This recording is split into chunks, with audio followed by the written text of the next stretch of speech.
आप सबका उत्साह देखकर मैं कह सकता हूं कि मुरैना आज भी न अपने संकल्प से डिगा है और ना ही कभी डिगेगा।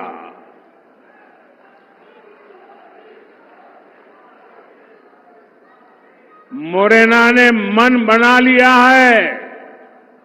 फिर एक बार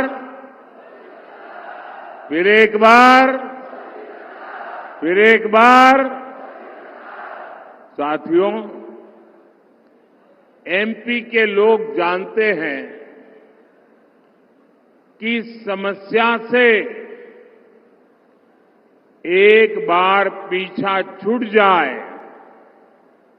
तो फिर उस समस्या से दूर ही रहना चाहिए। कांग्रेस पार्टी ऐसी ही विकास विरोधी एक बहुत बड़ी समस्या है। चंबल के लोग कांग्रेस का वो दौर कैसे भूल सकते हैं। कांग्रेस ने चंबल की पहचान खराब कानून व्यवस्था ऐसे क्षेत्र के तौर पर बना दी थी। उस दौर में कांग्रेस ने एमपी को देश के बीमारू राज्यों की लाइन में खड़ा कर दिया था। भाइयों और बहनों, भाजपा की सरकार ने कांग्रेस के बनाए गड्ढों को भरने के बाद एमपी और चंबल को नई पहचान दिलाई है, गौरवपूर्ण पहचान दिलाई है।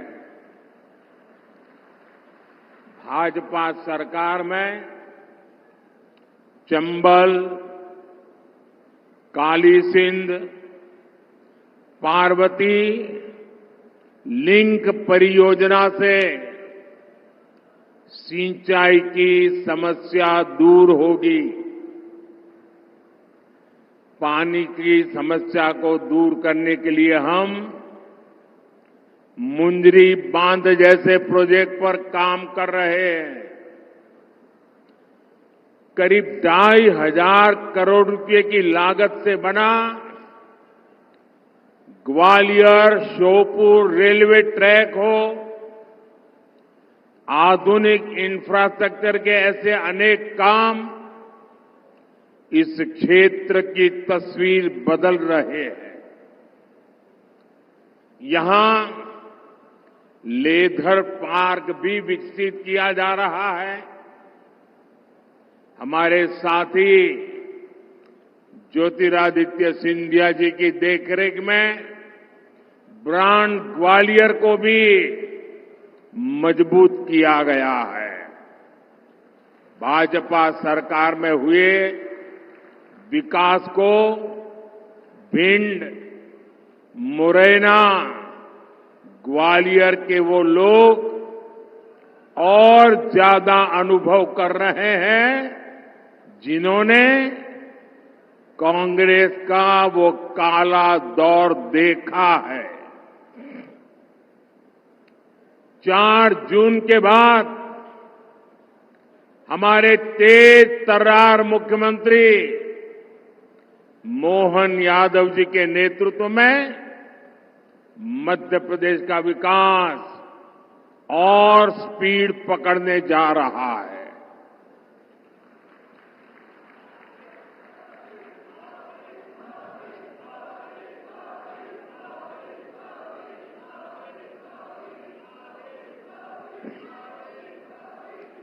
साथियों, भाजपा के लिए देश से बड़ा और कुछ भी नहीं है।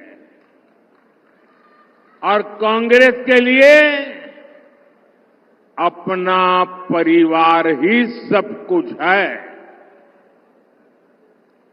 कांग्रेस की पॉलिसी है जो देश के लिए सबसे ज्यादा योगदान करे, सबसे ज्यादा मेहनत करे, सबसे ज्यादा समर्पण करे, उसे सबसे पीछे रखो। इसलिए कांग्रेस ने इतने वर्षों तक सेना के जवानों की वन रैंक वन पेंशन जैसी मांग पूरी नहीं होने दी। हमने सरकार बनते ही वन रैंक वन पेंशन को लागू किया।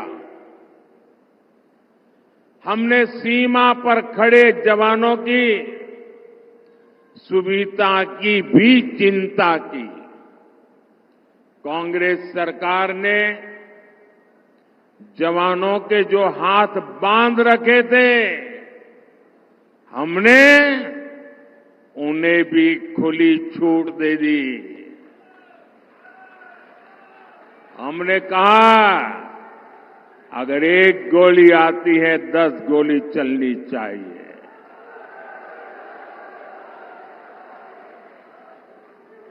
अगर एक गोला फेंकते हैं तो 10 तोपें चल जानी चाहिए। भाई और बहनों, आज हम देश में लाखों स्वयं सहायता समूहों के जरिए महिलाओं की मदद कर रहे हैं। मोदी ने गांव-गांव में शौचालय बनाकर माताओं बहनों के सम्मान की रक्षा की। अब अगले 5 वर्षों के लिए मोदी ने 3 करोड़ महिलाओं को लखपति दीदी बनाने की गारंटी दी है।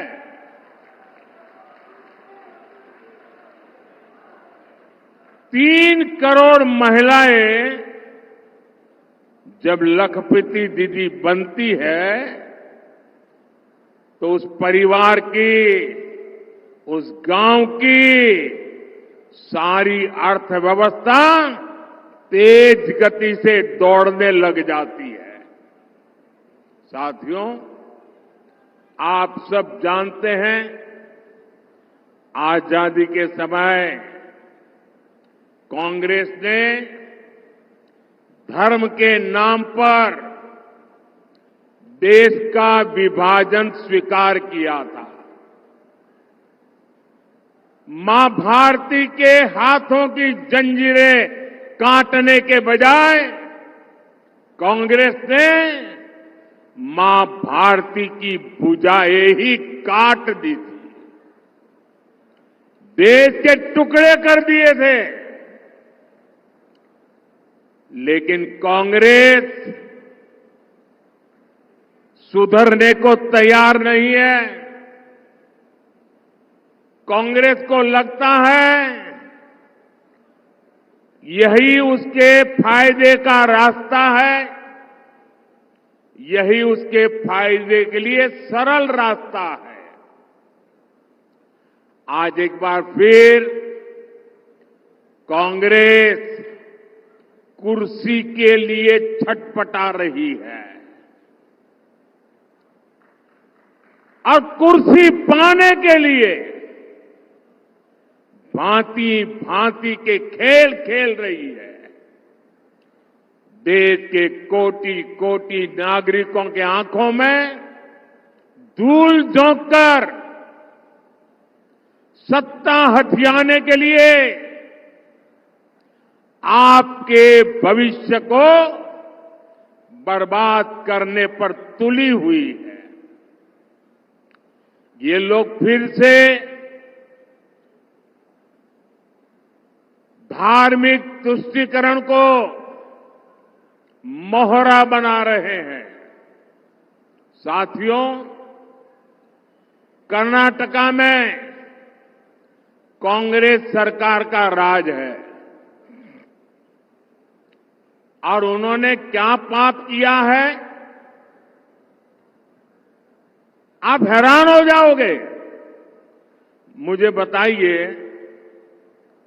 कि आपके गांव में कोई आकर के कह दे कि भाई इस गांव में सारे के सारे लोग अब ये नहीं ये हो गए, तो आपको मंजूर होगा क्या? कांग्रेस सरकार ने कर्नाटका में जितने भी मुस्लिम समाज के लोग हैं,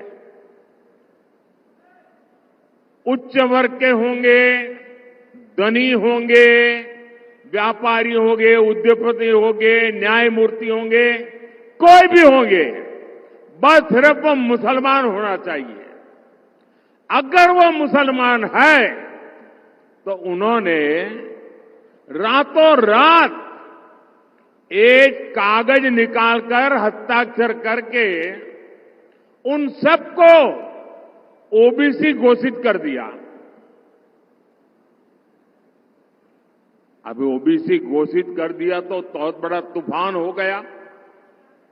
यानी वहां कांग्रेस ने शिक्षा और सरकारी नौकरी में पहले जिन ओबीसी लोगों को आरक्षण मिलता था, उस ओबीसी समाज में इतने सारे नए डाल दिए कि ओबीसी समाज को जो आरक्षण मिलता था वो उनसे छीन लिया, चोरी छुपी से छीन लिया।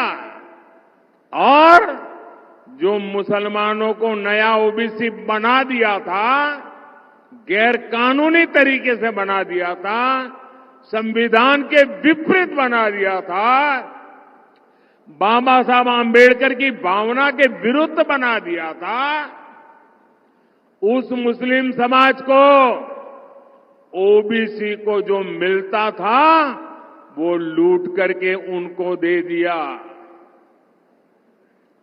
आप सबको मालूम है, जब देश का संविधान बना, महीनों तक माथापच्ची हुई, चर्चाएं हुई, देश के गणमान्य लोगों ने चर्चाएं की।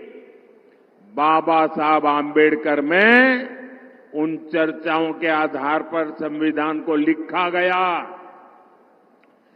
और सबने सोच समझ करके तय किया कि देश की एकता अखंडता के लिए देश का संविधान किसी भी सूरत में धर्म के आधार पर आरक्षण नहीं देगा। बाबा साहब आंबेडकर ने कहा, धर्म के आधार पर आरक्षण नहीं दिया जा सकता। और इसलिए कांग्रेस ने धोखेबाजी की, पिछले दरवाजे से किया। खुद बाबा साहब आंबेडकर की पीठ में छुरा भोंक दिया। लेकिन वोट बैंक और तुष्टीकरण में डूबी कांग्रेस कर्नाटका का यही मॉडल पूरे देश में लागू करना चाहती है। साथियों, कांग्रेस दलितों का, पिछड़ों का, आदिवासियों का हक छीनने का षड्यंत्र लंबे समय से कर रही है। 19 दिसंबर 2011 को जब उनकी सरकार थी, तब की कांग्रेस की केंद्र सरकार धर्म के नाम पर आरक्षण देने का एक मुसद्दा, एक नोट कैबिनेट में लेकर आई थी। इस कैबिनेट नोट में एक कहा गया था कि ओबीसी समाज को जो 27% आरक्षण मिलता है, मंडल कमीशन के अनुसार जो आरक्षण मिलता है, उस आरक्षण का एक हिस्सा काट करके 27% में से एक टुकड़ा काट करके मजहब के नाम पर दिया जाएगा। सिर्फ 2 दिन बाद 22 दिसंबर 2011 को इसका आदेश भी निकल दिया गया। बाद में आंध्र प्रदेश के हाई कोर्ट ने कांग्रेस सरकार के इस आदेश को रद्द कर दिया। ये सुप्रीम कोर्ट में गए, लेकिन राहत नहीं मिली। तब 2014 में कांग्रेस ने घोषणा पत्र में लिखा कि धर्म के आधार पर आरक्षण देने के लिए कानून बनाना पड़े तो कानून भी बनाएंगे। तो 2014 में ओबीसी समाज जग गया, दलित समाज जग गया, आदिवासी समाज जग गया और उन्होंने तय किया कि ये लोग तो अगर ये करेंगे तो हमारी तो आने वाली पीढ़ियां बर्बाद हो जाएगी, हमारे सपने चूर चूर हो जाएंगे। और उसके बाद इस समाजों ने एक होकर के कांग्रेस के सपनों को मिट्टी में मिला दिया, उनको सत्ता से बाहर कर दिया। फिर भी सुधरने को तैयार नहीं है। अब ये वो अधूरा काम पूरा करने के लिए फिर से नई चाल चलने लगे हैं। कांग्रेस की चली तो यहां मध्य प्रदेश में जो हमारे कुशवाहा भाई बहन हैं, गुर्जर भाई बहन है, यादव भाई बहन है, गडरिया भाई बहन है, धाकड़ प्रजापति समाज हो, ऐसे सब समाज को जो आरक्षण मिलता है, जैसे हमारे यहां कुमार, तेली, माझी, नाई, सुनार समाज, ऐसे समाजों को जो आरक्षण मिलता है,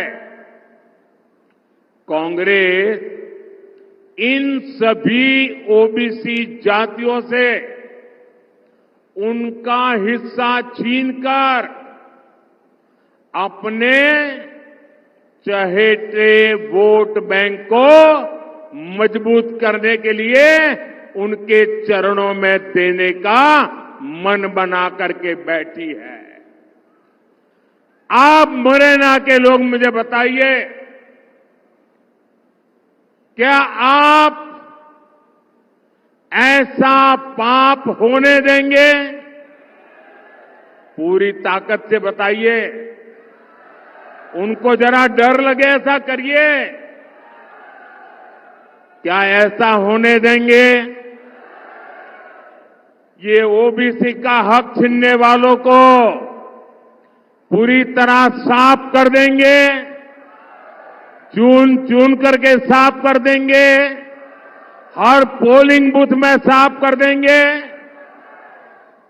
साथियों, भाजपा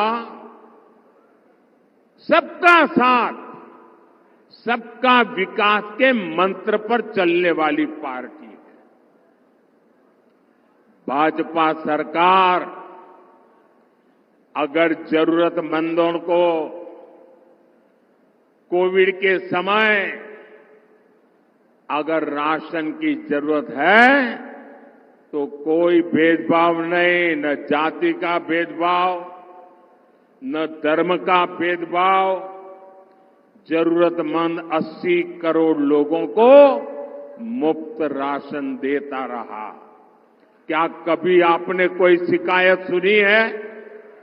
आपने कभी सुना है कि हमारे गांव में वो मुसलमान भाई है इसलिए उसको मिलता नहीं है? कभी सुना है?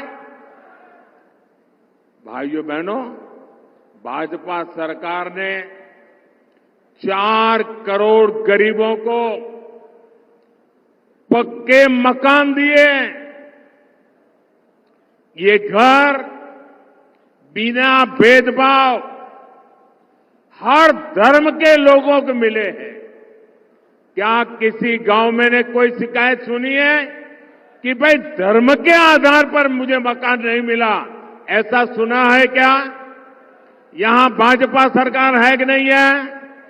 दिल्ली में भाजपा सरकार है कि नहीं है? कोई भेदभाव की खबर सुनी है क्या? भाजपा सरकार ने 11 करोड़ घरों तक पीने का पानी का कनेक्शन पहुंचाया है। कोई जातिवाद नहीं होने दिया, कोई धर्म के नाम पर भेदभाव नहीं होने दिया, क्योंकि सबका साथ सबका विकास ये हमारा मंत्र है।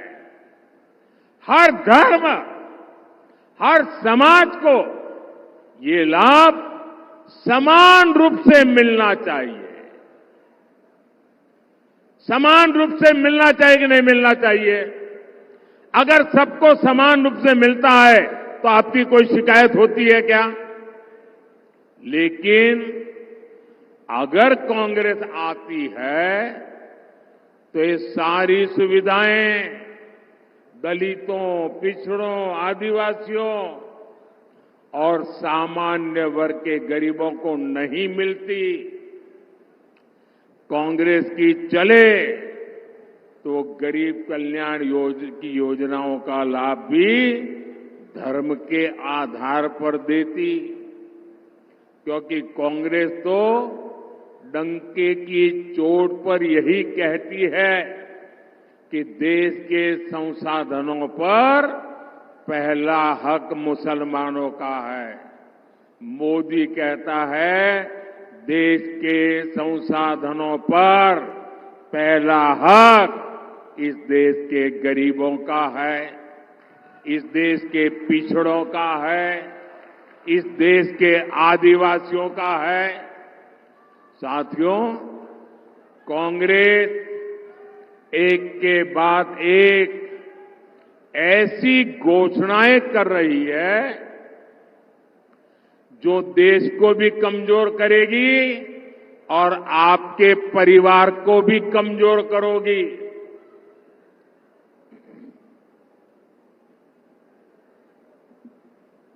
आपने सुना होगा इन दिनों कांग्रेस के शहजादे, अब आजकल वो जरा इतने चिंतित है कि आए दिन उनको मोदी का अपमान करने में मजा आता है। मोदी के लिए भला बुरा कहना उनको मजा आ रहा है। वो कुछ भी बोलते जा रहे हैं और मैं देख रहा हूं सोशल मीडिया में, टीवी में बहुत सारे लोग चिंता जताते हैं कि भाई ये भाषा अच्छी नहीं है।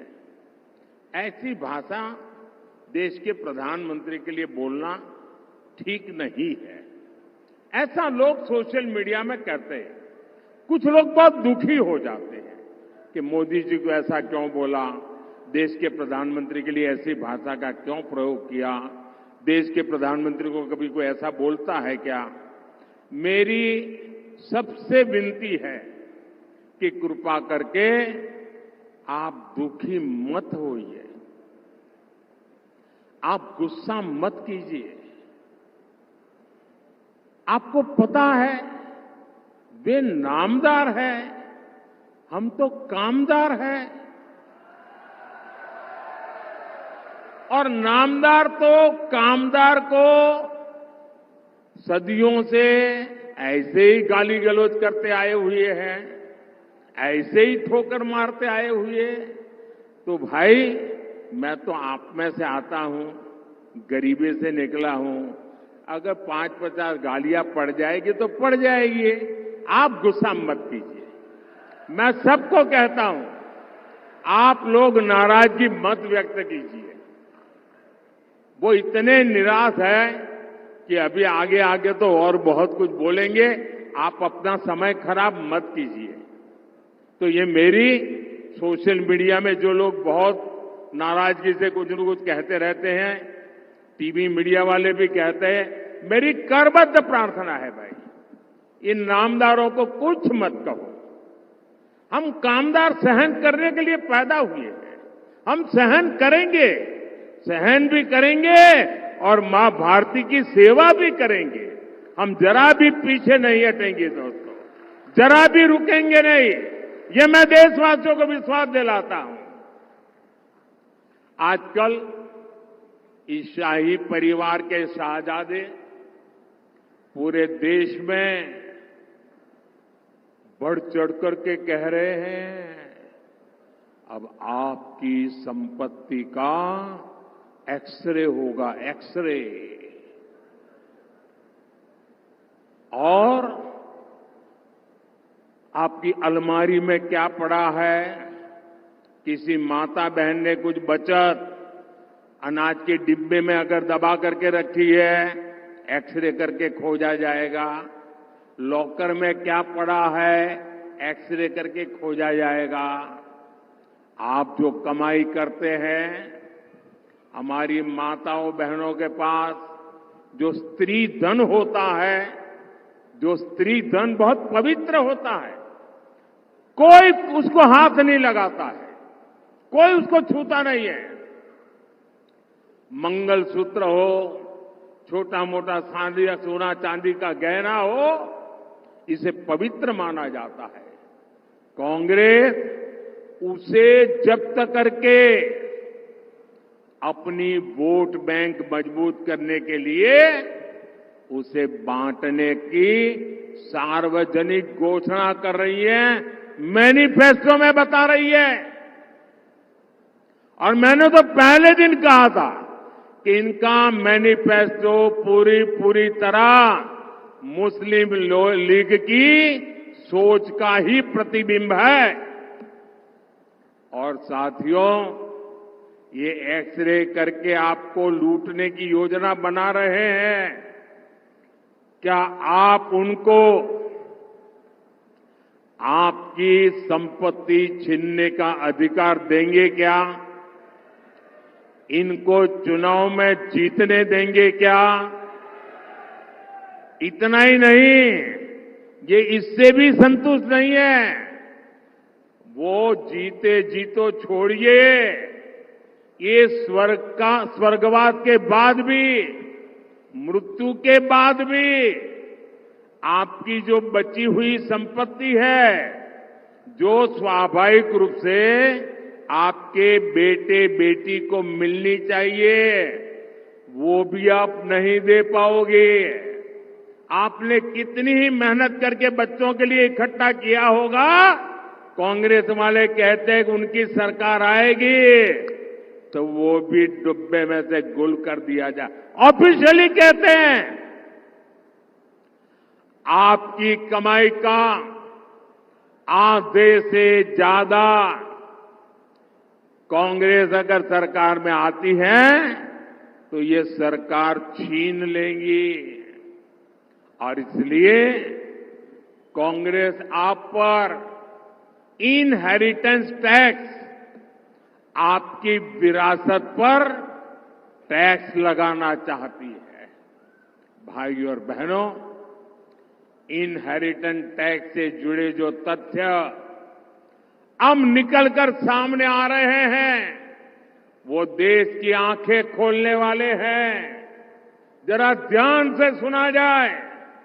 आप भी ध्यान से सुनिए और मेरे देश के दिग्गज पत्रकार भी जरा सुन ले, मीडिया वाले भी सुन ले, और उनकी जो इकोसिस्टम है ना, जो हर दिन मोदी के बाल की खाल उतारने में लगी हुई है, वो भी जरा सुन ले कान खोल करके।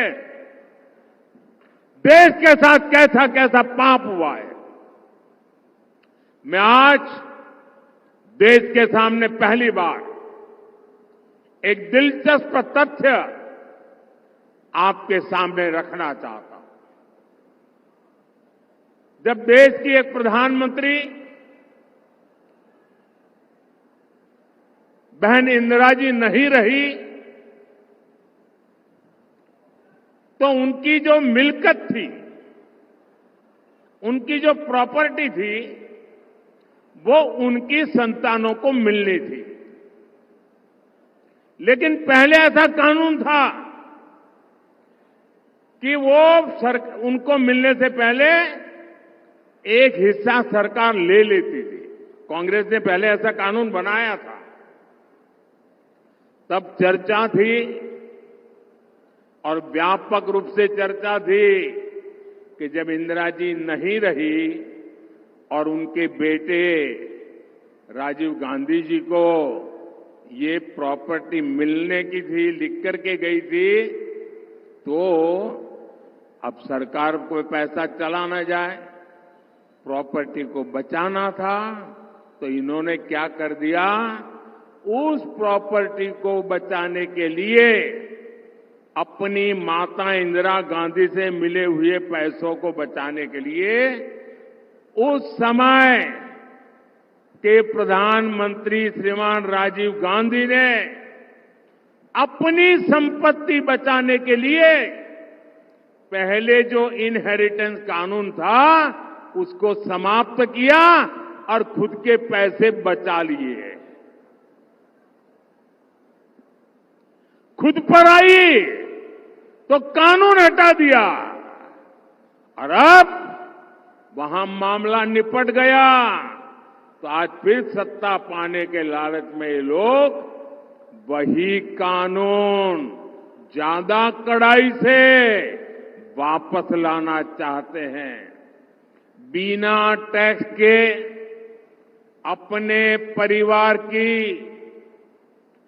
4 पीढ़ियों की अकूत धन दौलत हासिल करने के बाद अब ये लोग आप जैसे सामान्य मानवी की विरासत, आपकी मेहनत की कमाई, जो आपने अपने बच्चों के लिए बचत करके रखा है, उस पर टैक्स लगा करके आधी संपत्ति लूटना चाहते हैं।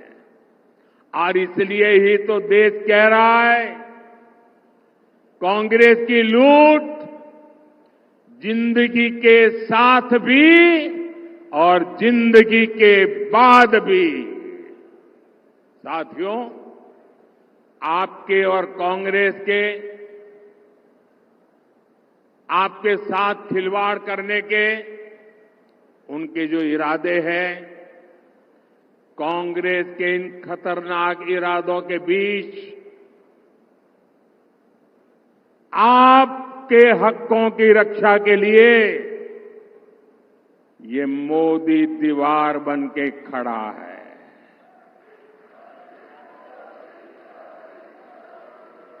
ये गाली गलौज इसलिए हो रहा है क्योंकि मोदी 56 इंच का सीना तान करके खड़ा हो गया है। इनके मंसूबे सफल नहीं होंगे, इनके मंसूबे सफल नहीं होंगे, ये मोदी की गारंटी है। लेकिन इसमें आपकी भी बड़ी भूमिका है। मुरैना से संगठन में मेरे साथ जिन्होंने वर्षों तक काम किया, जब मैं संगठन महासचिव हुआ करता था तब हमारे शिव मंगल जी यहां महासचिव हुआ करते थे। ऐसे मुरैना जैसे मुरैना से हमारे शिवमंगल सिंह जी तोमर, भिंड से हमारी बहन संध्या राय और ग्वालियर से हमारे साथी भरत सिंह कुशवाहा जी 7 मई को इनको जितनी